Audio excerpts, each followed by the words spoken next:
نحمده ونصلي على رسوله الكريم أما بعد فأعوذ بالله من الشيطان الرجيم قال الله تعالى في القرآن الحكيم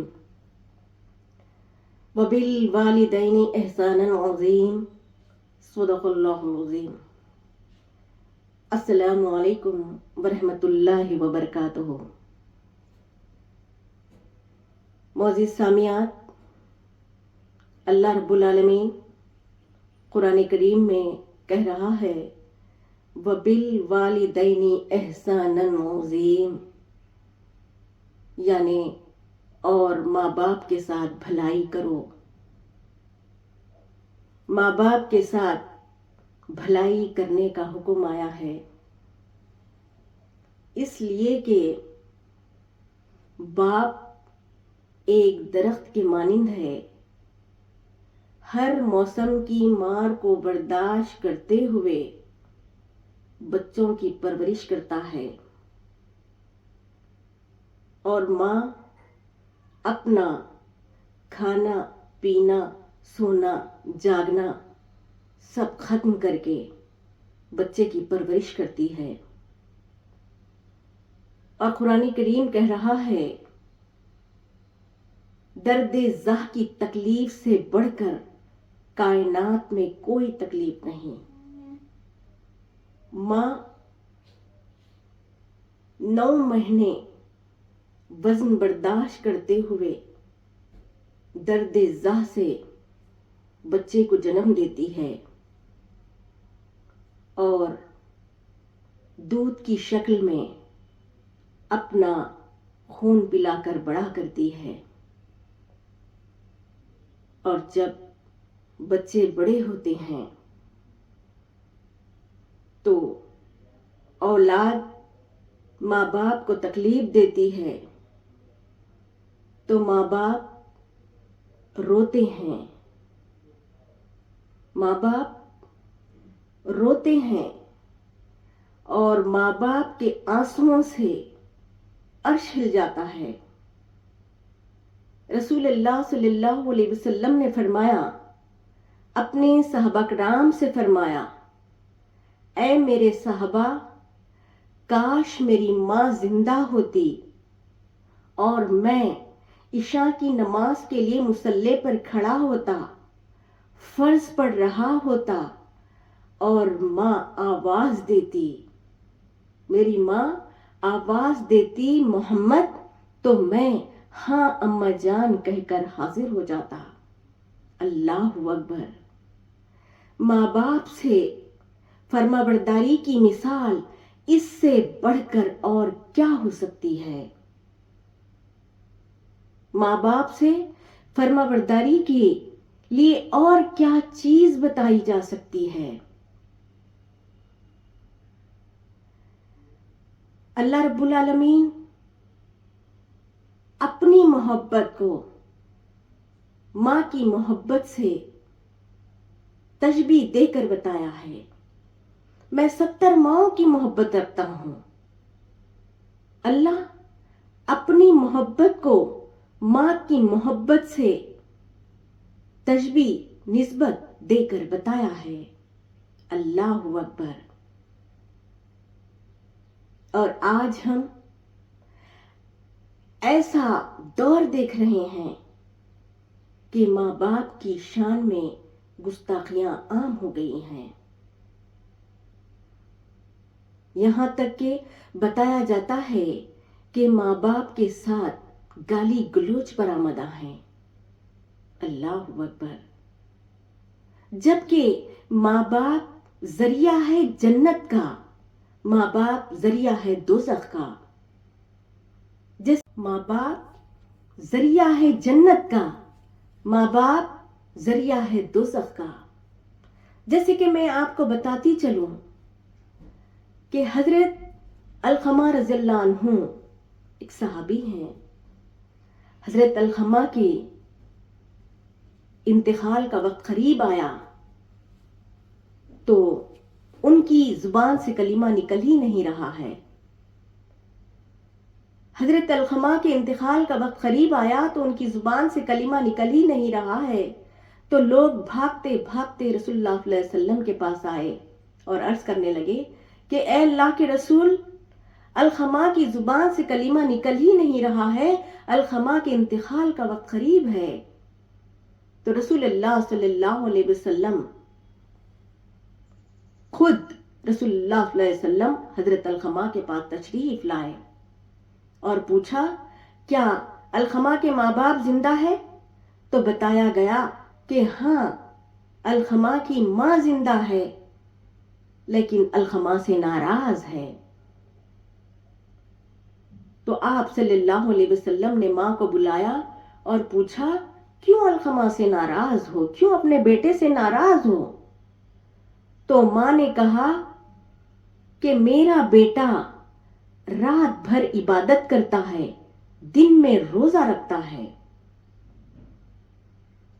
ماں کے ان الفاظ پر غور و تفکر کریے۔ ماں کہہ رہی ہے کہ میرا بیٹا رات بھر عبادت کرتا ہے اور دن میں روزہ رکھتا ہے، لیکن جب بھی مجھ سے بات کرتا ہے بڑی بدتمیزی سے بات کرتا ہے، اس لیے میں اپنے بیٹے سے ناراض ہوں۔ تو آپ صلی اللہ علیہ وسلم نے فرمایا کیا تم اپنے بیٹے کو معاف کرو گی؟ تو ماں نے کہا کہ نہیں، میرے دل کو بڑی تکلیف پہنچی ہے، میں اپنے بیٹے کو معاف نہیں کروں گی۔ تو آپ صلی اللہ علیہ وسلم نے فرمایا کہ اچھا، اگر میں تمہارے بیٹے الخما کو آگ لگا دوں تو کیا تم اپنے بیٹے کی سفارش کرو گی؟ تو ماں نے کہا کہ میں اتنی بھی ناراض نہیں کہ میں اپنے بیٹے کو آگ میں جلتا ہوا دیکھ سکوں۔ آپ صلی اللہ علیہ وسلم نے فرمایا کہ اے ماں، اگر تو ناراض رہے گی تو پھر تیرے بیٹے کو اللہ آگ میں جلا دے گا، آگ میں جلا دے گا، اللہ آگ میں جلا دے گا۔ یہ سن کر فوراً ماں نے معاف کر دیا، ماں نے معافی دے دی۔ پھر آپ صلی اللہ علیہ وسلم نے حضرت الخما کو کلمہ طیبہ پڑھایا اور حضرت الخما کی زبان سے کلمہ طیبہ جاری ہو گیا، اور جیسے ہی حضرت الخما کی زبان سے کلمہ جاری ہوا ان کی روح قبض ہو گئی، حضرت الخما کا انتقال ہو گیا۔ آپ صلی اللہ علیہ وسلم نے حضرت الخما کے جنازے کی نماز پڑھایا، اور جنازے کی نماز پڑھا کر جنازے کے پاس میں ٹھہر کر، میت کے پاس میں ٹھہر کر لوگوں سے مخاطب ہو کر فرمایا اے لوگوں، جس نے ماں باپ کو تکلیف دی اس پر اللہ کی لعنت ہے، فرشتوں کی لعنت ہے، زمین و آسمان کی لعنت ہے۔ یعنی جس نے ماں باپ کو تکلیف دی، نہ اس کی نماز قبول ہے، نہ اس کا روزہ قبول ہے، نہ اس کا حج قبول ہے۔ اللہ اکبر۔ حضرت الخما کی بدتمیزی سے ماں ناراض ہو گئی، حضرت الخما کی بدتمیزی سے ماں ناراض ہو گئی تو خدا ناراض ہو گیا، ماں ناراض ہو گئی تو خدا ناراض ہو گیا۔ اور ماں باپ کا حق تو یہ ہے کہ ماں باپ کے گزر جانے کے بعد بھی، ماں باپ کے انتقال کے بعد بھی ماں باپ کا حق ادا نہیں ہوتا۔ ماں باپ کے گزر جانے کے بعد بھی ماں باپ کے لیے دعائے مغفرت کرنے کا حکم ہے، لیکن آج کی اولاد ماں باپ کو گالی گلوچ پر آمدہ ہیں۔ رسول اللہ صلی اللہ علیہ وسلم نے فرمایا ماں کے قدموں کے نیچے جنت ہے اور باپ جنت کا دروازہ ہے۔ باپ جنت کا دروازہ ہے تو ماں کے قدموں کے نیچے جنت ہے۔ اے ماں، تیرے قدموں کے نیچے جنت ہے، اے ماں تیرے قدموں کے نیچے جنت ہے۔ اب تو چاہے تو اپنی اولاد کو جنت دے، چاہے تو دوزخ دے، کیونکہ رسول اللہ صلی اللہ علیہ وسلم نے فرمایا کہ ماں کی گود پہلی درسگاہ ہے۔ اس پہلی درسگاہ میں ہی مکمل اچھی طریقے سے تربیت ہو جانی چاہیے۔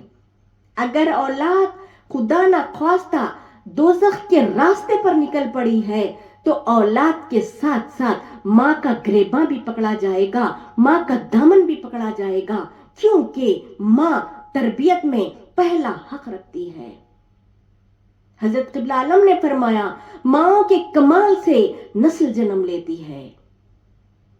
اچھے کمال کی ماں ہے، اچھے کردار کی ماں ہے، اچھے کمال کی اچھے کردار کی ماں ہے تو پھر نسل بھی اچھی ہوگی۔ اگر بری ماں ہے یعنی برائی میں کمال رکھتی ہے، برائی میں کمال رکھتی ہے، بد کردار ہے تو نسل بھی بری ہوگی۔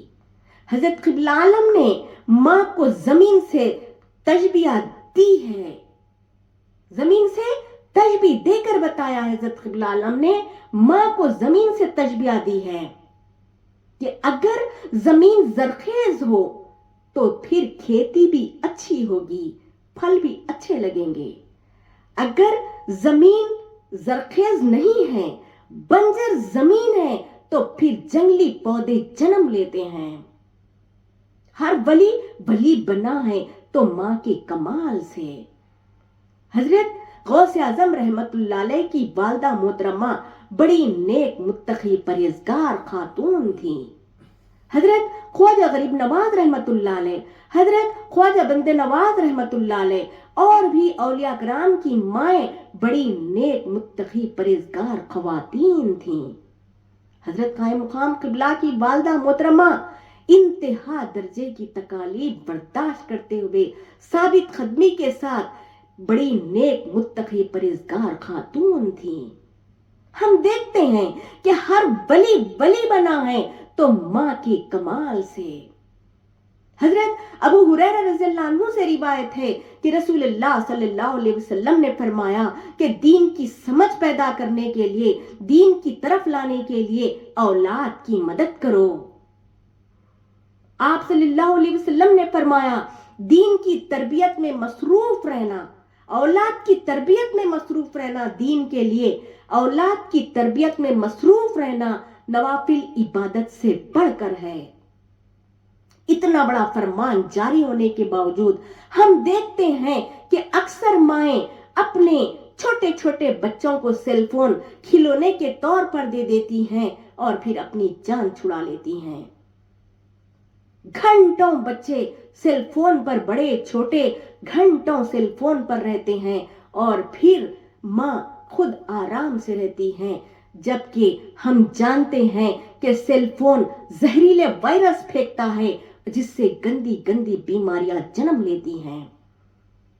آپ صلی اللہ علیہ وسلم نے فرمایا اولاد کی تربیت میں مصروف رہنا یعنی بچے کے حق میں کیا اچھا ہے، کیا برا ہے، کون سی غذا دینا ہے، کون سی غذا نہیں دینا ہے، کون سے وقت سلانا ہے، کون سے وقت نہیں سلانا ہے، دین کی تربیت میں یعنی کہ اپنے نبی سے محبت، آل رسول سے محبت، صحابہ کرام سے محبت، اولیاء کرام کا ادب و احترام پیدا کرنے میں مصروف رہنا، اولاد کی اس تربیت میں مصروف رہنا، چاہے اتنا مصروف رہنا کہ ہمارا چاہے بی پی ہائی ہو جائے، شوگر ہائی ہو جائے، اولاد کی تربیت میں مصروف رہنا نوافل عبادت سے بڑھ کر ہے۔ آپ صلی اللہ علیہ وسلم کی فرما برداری، تھوڑی سی بھی نافرمانی کرتے ہیں فرما برداری کی، ذری سی بھی نافرمانی کرنا غلطی نہیں، گناہ ہے، گناہ ہے۔ صحابہ کرام سے ذری سی بھی غلطی ہوتی، تھوڑی سی بھی غلطی ہوتی تو صحابہ کرام اپنے نبی سے محبت کے بڑے بڑے امتحان دے کر اللہ کو راضی کرتے، اور آج ہم ہمارے نبی کے بڑے بڑے فرمان مبارک کی نافرمانیاں کر کے گناہ گار ہو رہے ہیں۔ اے مسلمانوں، اب بھی وقت ہے، حساب کتاب سے پہلے ہماری اب بھی سانسیں ہماری چل رہی ہے، اب بھی ہماری سانسیں چل رہی ہے، حساب کتاب سے پہلے، نامہ اعمال ملنے سے پہلے اور اللہ کی طرف توبہ کریں، گنبد خضرا کی طرف راغب ہو، شفیع المذنبین سے شفاعت کی بھیک مانگے۔ ہمارے نبی اپنے رب سے ہماری شفاعت کریں گے تو یقیناً اللہ کا غصہ و جلال ہم پر سے کم ہو جائے گا۔ ہم جب ہمارے نبی سے شفاعت کریں گے، شفاعت کے لیے گڑ گڑائیں گے، بھیک مانگیں گے، تو یقیناً ہمارے نبی اپنے رب سے ہماری شفاعت کریں گے، تو یقیناً اللہ کا غصہ و جلال ہم پر سے کم ہو جائے گا اور اللہ کا عذاب بھی ہم پر سے ٹل جائے گا۔